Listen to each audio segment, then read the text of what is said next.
exciting po. Una excited ako dahil dun sa material mismo. Kasi yung project is a Korean remake. Yung Spellbound to is 2011 Korean film pa. So, and matagal ko na naririnig yung project. So, nung binigay siya sa akin, tamang-tama siya na first mainstream ko kasi unang gusto ko na nga yung material ko. And I've worked with Viva din sa previous film ko. So, parang sumakto lang lahat. Sobrang excited lang ako. Edwards yung last After Edward. Tapos paano pinili si Marco at si Bella? Sila na po talaga initially yung na-cast for the project. And I think first time din nila mag-tandem sa isang film. And to work together, di ba? First time. Yes. No, actually I worked with Bella before, pero as a writer siya. Samsung. yeah. No, for Apple of My Eye. Yung I Want to I Know, Want. their first script writing Actor story. ka. No, Yes. actually no. Ano lang, first for I Want. For I Want Yes, talaga. yes. First production. So, naging artista ko na si Marco. Yes. Interesting din makita sila na sila naman yung as actors. It's gonna be fun. Ito, Bella yung sinasabi mong project nung press ko natin nung isang araw. Hindi mo Tatanong- mabanggit. Hindi pa kasi hindi ko alam kung final na lahat. Pero yun, nung tinanong niya what's next, alam ko lang may story ko na ako today. So, yun. So now naman i-announce. Ito na po yun. Ito, Marco, yung sinasabi mong horror movie na gagawin mo. Bukod sa Hindi. Gumabao. Hindi. Well, yes. Parang medyo may pagka-horror rin to. Pero it's not really like full-on horror. Parang it's more on, parang horror comedy. Parang animated horror shots. Parang ganun. Romance horror. Kailan ang start ng shooting? We plan to shoot po ng January. So now we're prepping and everything before mag-Christmas break. Actually, even after Christmas, yung prod mag-work pa din. Mag-workshop si Marco. Kasi yung movie, yung character niya involves magic. Magician. Street magician yung character niya. So, kailangan namin gusto rin na Marco mag-hands-on So yeah, because syempre mahirap yung Hirap pagkain. hirap pagkain yung pagiging magician. Like you have to have a certain body language or gesture. So yun yung sinabi ko kay Direk, if pwede, mag-workshop ako for magic rin talaga, aside from the acting workshop. Sinong sumulat ng script, Direk? Ito po, yung screenplay po ay sinulat ni Che Espiritu. Siya din yung writer na si Red Shoes. Siya yung director, writer na cinema life film na Pande Salawal. So, yun po. Bella, may contribution ka? Wala dahil adapted script po siya, Korean film na gagawin. Pwedeng dagdag. Oo, gagawin Filipino. So I don't think pwede kami magdagdag din ng maraming scenes. Although nag-usap kami ni Direk no, isang araw nga kung kasi sabi ni Direk, he's very collaborative. So sa scenes na lang siguro namin gagawin. Yun So, po. second Korean, anong pala to? Oo nga after Miracle. Ang sunod-sunod. Actually, pinabasa sa akin nila Boss Vic tong script 2 years ago, tong Spellbound. Tapos hindi makahanap ng tamang team for it and tamang leading man, I guess. So ito na, finally natuloy siya. So, Marco, anong Yes. first time mo to work with Bella? Pero Yes. familiar ka na sa mga ano na? Oh naman, of course. And yeah, it's a new working environment for us.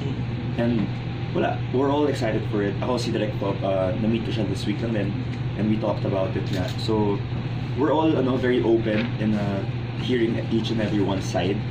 Parang kung ano yung pwedeng mabigay namin na insight for every scene, ganyan. We're willing to work around it. Parang, kaya yung maganda because collaborative na siya. So, hindi lang isang tao yung nag-iisip. So, everyone nag-iisip. So, kaya nakaka-excite siya. May plano ka panoorin yung Korean movie? I saw it na. Ano? Yes. Ikaw, Bella? Maganda. Same. Nakita ko na Maganda siya. It's very charming and light siya, light. Ikaw, Direk, pinanood mo na. Medyo. Napanood ko po, pinanood ko po siya. Pero hindi ko talaga siya pinapanood pa ulit-ulit. Parang once ko lang siya pinanood kasi ayoko din magaya siya. So, ayun, very, siya. Masarap nga siyang parang pasok yung tema niya sa Filipino. So, masarap siyang i-translate sa taste naman ng Pinoy. So, Kasi Bella yung sa Miracle, hindi pinanood ni Aga dahil ayaw niyang... Same. Oo. Ako rin hindi ko na pinanood bago mag-shoot. Although napanood ko ng 2013 ng maraming beses. Pero nung narinig ko nga na ayaw niyang panoorin para hindi magaya, hindi ko din pinanood bago mag-shoot. Yung sa Spellbound. Napanood ko siya 2 years ago nung unang pinresent sa akin ng Viva. Pinadala nila ako ng copy ng Spellbound. So napanood ko siya 2 years ago. Hindi na siya ganun ka-fresh in my memory kasi gusto ko yung next na impression ko sa Spellbound, yung script na nila director. So wala ka ng planong panoorin uli? Bago mag-shoot, hindi na po siguro. Para hindi nga magaya yung performance. So, will there be a difference po within the Korean adaptation tsaka po sa Filipino? Yes, of course. Gusto namin ni-Filipinize talaga. Mas sa taste ng Pinoy in terms of humor. Medyo luma na rin kasi po yung original film. 2011 pa siya. So, yung mga jokes din medyo luma na. So, ito sa yung humor ng Pinoy and yung plan to inject din since may horror element siya, like yung superstitions ng Pinoy. Talagang aangkinin natin yung pelikula, yung version natin. Very Pinoy siya. Pero hindi to kasing seryoso ng past movies mo like Edward tsaka I think nakalinya naman po siya sa light. like, Kasi may naman ako sa light movies na may kurot sa dulo. So same din po dito. And medyo may spoiler. Medyo lagi ko namang hinahanap sa isang pelikula yung puso talaga. Kasi yun yung doon kakapit yung audience. What made you guys say yes for this project? Marco.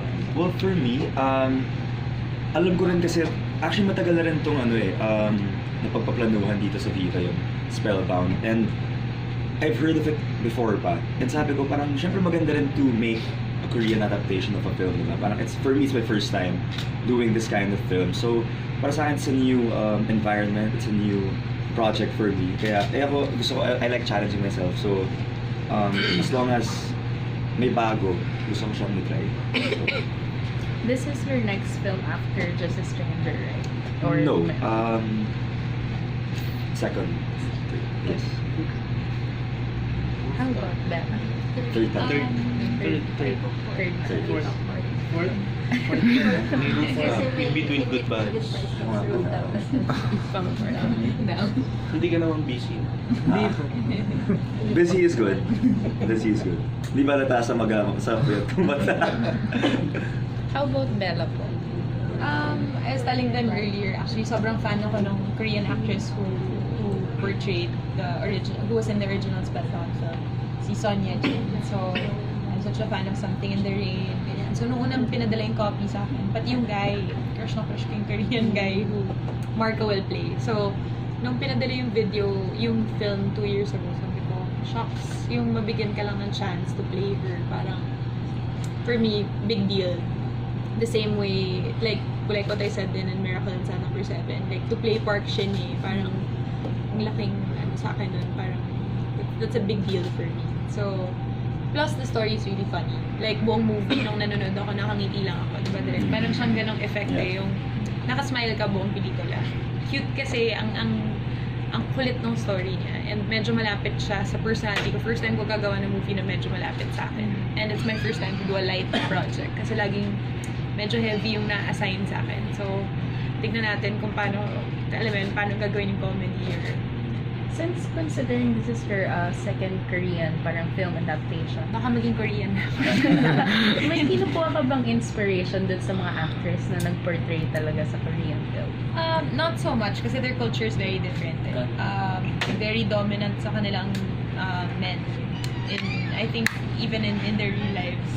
In the Philippines, I feel like it's not that way or medyo pantay tayo kahit papaano, kahit sa pagsasalita sila, they have to be formal when speaking to men. So parang, and I wanna see also kung ano yung last draft ng script, kung ganun nga, kung may konting if it will be similar to how Korean women interact with men. So I don't know yet because we don't have the final draft, but yeah. Third movie rin mo na rin to, Bella, di ba? For Miracle, tapos may isa pa yung with JC. with JC ako for this quarter Oo. po, third din. Tapos familiar ka sa works ni Yung Edward Direct po po. ako. Ano panood mo? kinuwento ni Direk Joy sa akin yung story. Gusto ko sana mapanood. Actually, pinag-usapan namin nung isang araw din yung Edward. Pero ano yan parang isa sa mga top contenders this year na talagang pinag-usapan So, yun. Kung bibigyan ako ni Direk ng kopya, Oo. Ano napanood ko na sa Himalaya? Nag-CCP ako. Deldelor. Kilakit. Kilakit. Pero super highly recommended si Direk Top ni Direk Joyce. Kaya masayang-masaya ako. Pressure. Na-intimidate ka ba sa dalawa? Hindi, bakit po? Ako Kaya na kami, i-intimidate. actually, yung ano nga namin, yung naging, kasi nag-usap kami this week sa hiwalay, dahil sa schedule. Yung gusto ko, and I think yung style ko din ng pagdidirect is mas tropa, kasi mas lumalabas yung wala kang need to impress anyone. Yeah. Talagang, so natural yung collaboration. Hindi siya pilit. So, kaya siya exciting gawin din. Very intelligent actress pa si Bella. Sulat din siya. Kaya sa'yo ko Susulat ka rin, di ba? Ako personally, lahat ng favorite movie ko na ginawa ko, tropa ko yung director, Direk Irene, Direk Joyce. Parang pag comfortable, ang sarap kasi umarte. Yeah. Masarap pumunta sa set. Masarap Oo. magtrabaho. Ayaw mo umuwi. Malaking bagay yun actually.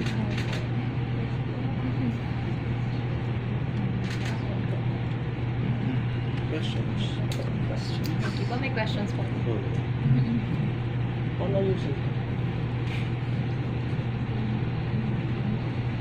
So, Marco, ano Yes. impression mo kay Bella?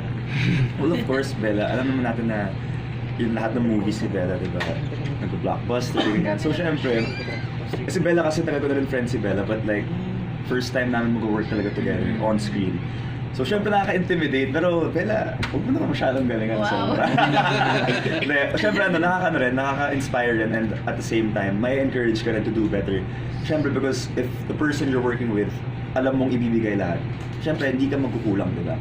Because if alam mong yung tao na nakaka-work mo, walang gana mag-work or walang inspiration, hindi inspired, pati ikaw makakata ka rin. But I know Bella's really passionate with her craft.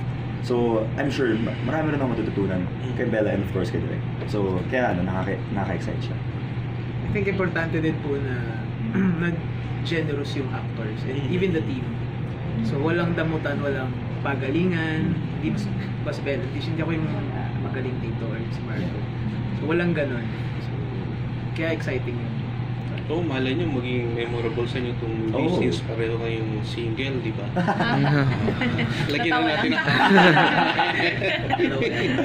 Issue ka. Direk Top, single ka ba? Ano? Single. Di ba sabi mo, tagal ka ng single, si Bella, ganun din. Wala kang mahanap sa Estonia. Ako po, barkada po kami ni Mark. Oo, tagal na namin magkabarkada.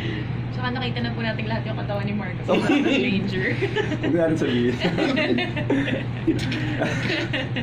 Naku, abangan niyo sa movie namin with Direk Joel. Oh my God. Mas grabe yun. Mas matindi. Kinakabahan na nga ako. Sa Spellbound ba, anong pinakamatinding scenes nila? Meron? Wala. Secret! Tayo po natin. Minsan kasi on the spot po, be. Wala talaga, Direk. Ganun ba? Ikaw pa yung kinabahan. Wala, Direk. Wala namang mga love scene dito. Wala naman, wala. Wala. Very light, very light. Ano to? Feel good movie. Feel good. Siya yung pelikula pong gusto mo siyang panoorin. Kasi may mga gandang pelikula na parang okay lang panoorin isang beses. Ito yung feeling ko, pelikula na kahit yung original, ulit-ulitin mo kasi Oo. nakaka-change siya ng mood.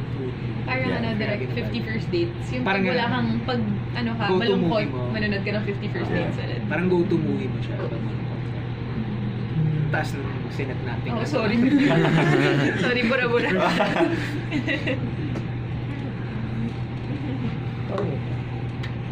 So, Marco is a magician here. So, Bella, ano yung role mo ba dito ulit? Isa lang po akong babaeng takot na takot sa multo. Yun lang po talaga yung role ko. Okay. Na pinapakitaan lagi ng multo. Lapitin ng multo. Lapitin ng multo. Isa akong babaeng with third eye.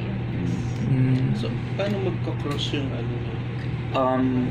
Well, sa movie, based on the movie, makikita ko siya during one of my shows. mapapansin ko siya during one of my shows, and then parang susundan ko siya eh. So doon na, parang mag-start because sisikat akong magician, and then magiging part siya ng act.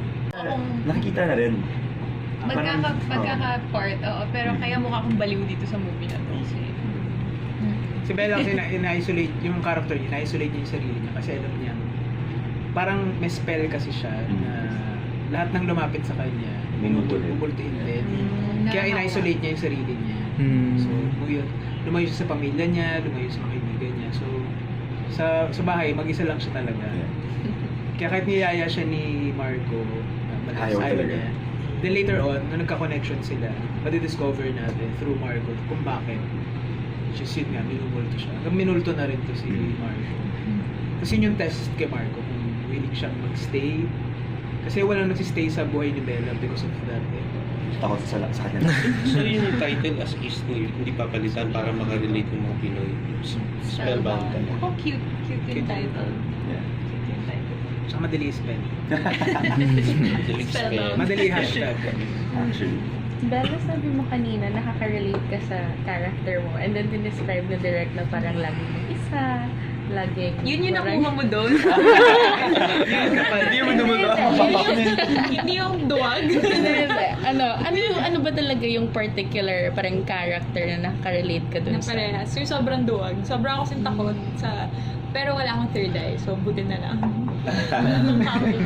Sobrang akong duwag kasi hindi ako nanonood ng horror eh. Hindi ko kaya. So, hindi ko pa napapanood yung The Ring, yung Shutter, lahat. Wala pa ako napapanood kasi hindi ko kayang panoorin. So, ito yung first if ever na experience ko na may multo sa set. And, tignan natin kung matatapos ko tong project. Baka magpalit po ng artista sa gitna ng production. I-inform na lang po Huwag na lang po kayo magulat. Baka nasa ospital na. Inatake sa set. So challenging for you. Yes.